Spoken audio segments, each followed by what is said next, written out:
for some of you, maaring nakaka-experience kayo ng duda sa person mo. That's because nahihirapan kayong makipag-usap sa kanya. Yung iba sa nyo guys, you're feeling abandoned and rejected. Ganon din yung person mo, no? Parang feeling niya abandoned and rejected din siya. Meron kayong disconnect for some reason ng iyong person. Yung disconnect nyo is because hindi kayo nagkakaintindihan. You're not on the same page with this person. And kahit na mag-usap kayo, hindi kayo magkakaintindihan because parang hindi align yung beliefs nyo, hindi align yung paniniwala nyo sa isa't isa, mga kapiksi.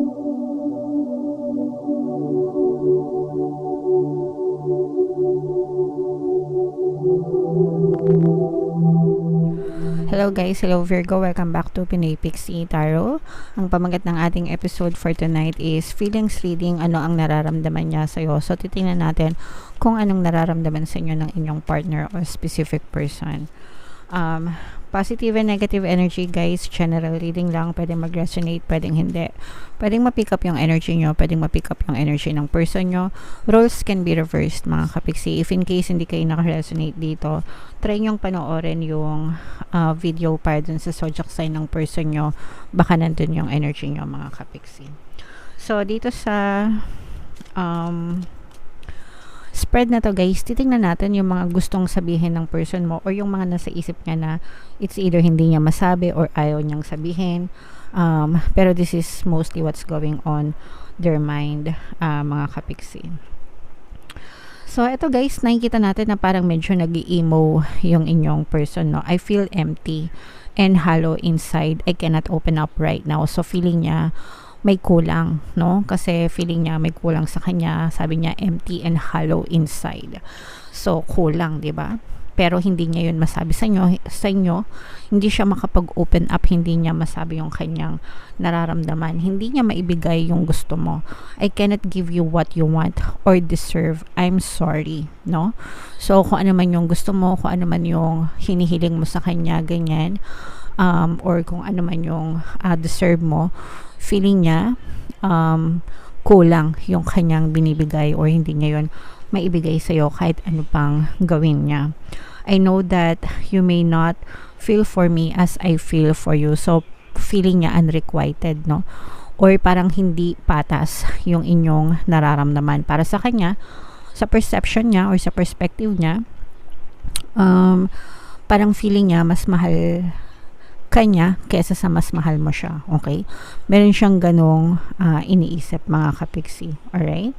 And nararamdaman niya yon kasi parang feeling niya hindi niya maibigay yung gusto mo or parang hindi niya maibigay sa'yo ang lahat, kaya parang feeling niya kulang yung binibigay niya sa iyo and even yung love niya or even yung love mo sa kanya, parang ang feeling niya kaya hindi mo siya kayang mahalin ng bongga is because may mga shortcomings siya or hindi niya maibigay sa iyo yung mga gusto mo. Alright? So, medyo nag-i-emo itong person nyo, mga kapiksi. Tingnan natin kung ano yung mga energy involved in your situation. Comment down below, no, if feeling nyo naka-resonate kayo dyan, if feeling nyo ganyan talaga yung nararamdaman or naiisip ng inyong person.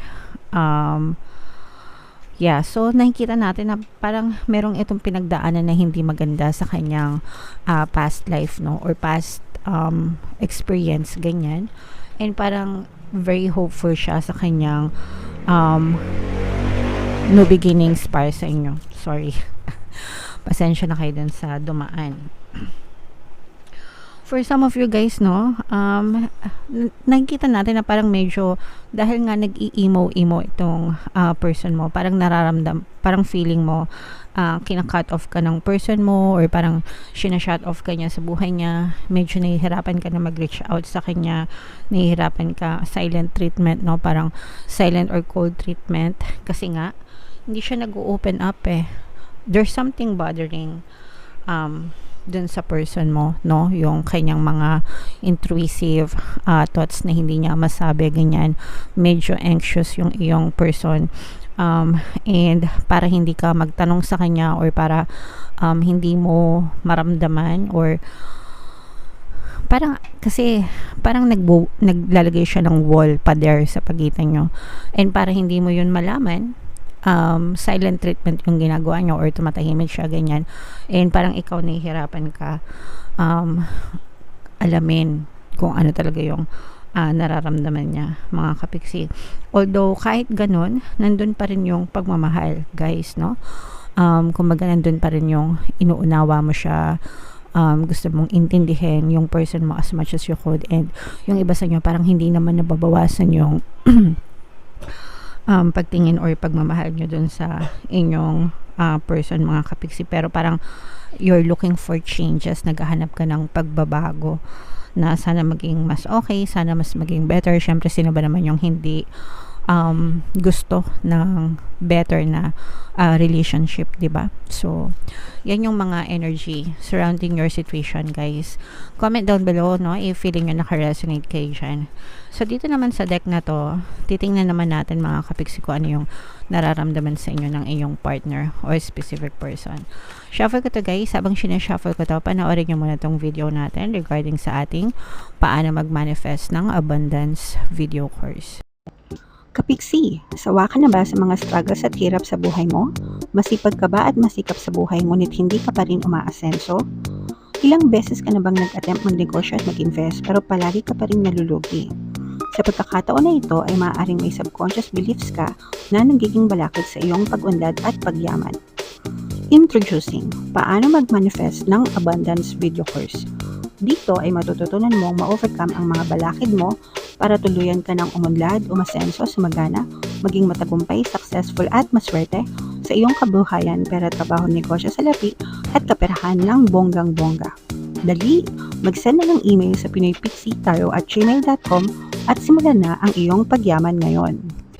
Alright, so gusto mo bang yumaman, kapiksi? Kung gusto mo yumaman, umundad at umasenso ng bongga, mag-avail ka na ng course. Super ganda talaga niyan. And good news, no, kasi magbibigay ako ng 10% discount, mga kapiksi, sa lahat ng mag-avail ng course until October 31. So mag-avail na kayo, guys. And meron din tayong email coaching, manifest your desires using the law of attraction. If meron kayong mga specific na gusto nyong i-manifest, pwedeng love and relationship, pwedeng money or career, mga kapiksi, pwede kayong magpabook ng email coaching session with me. Mag-send lang kayo ng email sa pinipixitarot@gmail.com. So, ito yung feelings sa energy, guys. Tapos, Virgo, kayo ay na-represent ng Queen of Pens sa ating spread. So, ito yung nakikita natin. This is for on positive energy, actually, mga kapiksi. Although may mga negative na paunti-unti, for some of you, maaring nakaka-experience kayo ng duda sa person mo. That's because nahihirapan kayong makipag-usap sa kanya. Yung iba sa nyo, guys, you're feeling abandoned and rejected. Ganon din yung person mo, no? Parang feeling niya abandoned and rejected din siya. Meron kayong disconnect for some reason ng iyong person. Yung disconnect nyo is because hindi kayo nagkakaintindihan. You're not on the same page with this person. And kahit na mag-usap kayo, hindi kayo magkakaintindihan because parang hindi align hindi align yung beliefs nyo, hindi align yung paniniwala nyo sa isa't isa, mga kapiksi. And parang yung mga, alam niyo yung sinking ship, mga kapiksi, pag sinabing sinking ship, di ba, papalubog na barko. Yung mga problema nyo, yun yung nagkakos ng butas dun sa barko nyo. And yung mga mini na butas, kumbaga mini problems, ganyan, syempre yung barko hindi naman siya agad-agad lulubog kapag isang butas lang na maliit, 'di ba? Pwedeng lumubog siya pero matagal. Pero kapag maraming butas yung barko, tapos hindi nyo tinapalan, hinayaan nyo lang, mas mabilis yung paglubog niya. So parang ganun yung nangyayari sa relationship nyo, mga kapiksi. You're staying afloat, no? Kumbaga parang you're doing your best na maging okay yung relationship nyo, staying afloat, kumbaga nakaka-survive, no? Pero kapag dumami ng dumami, yung mga problema, mini problems, hindi ko nararamdaman na nag-aaway kayo ng bongga ng person mo, pero marami kayong mini problems na hindi nare-resolve. Tapos nagkukos siya ng mga tanong sa isip, no? Nyong dalawa. May mga tanong ka, may mga tanong siya na hindi nabibigyan ng sagot. So parang butas siya dun sa barko na hindi natatapalan. And kapag dumami yung butas na yon, yun yung magkakos para lumubog yung barko, yung relationship nyo. So, kailangan tapalan yung mga butas na yun. Kailangan i-fix, kailangan pag-usapan, kailangan magkaroon ng clarity para matapalan, and yung relationship nyo nakalutang lang talaga, nakasurvive as in talagang hindi siya lulubog. Alright? Naintindihan nyo ba? Comment down below guys if naintindihan nyo. Kasi right now, you have, I'm sensing na you have a lot of mini problems dahil dun sa mga nadidiscover nyo sa isa't isa. So parang hindi mo alam na ganun siya dati.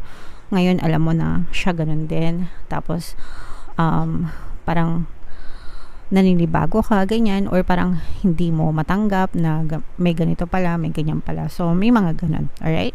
Pero yung iba sa inyo nagbubulag-bulagan because gusto nyo na maging ma-okay yung relationship nyo, mga kapiksi. And okay lang naman yun guys, no?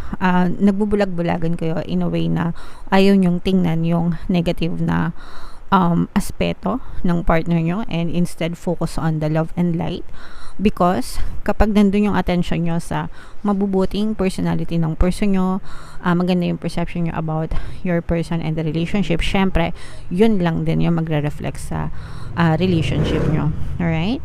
So may mga ganun tayo na nakikita dito mga kapiksi. Pero itong person mo guys, super na-appreciate niya. Para sa yung person mo gusto kang alagaan.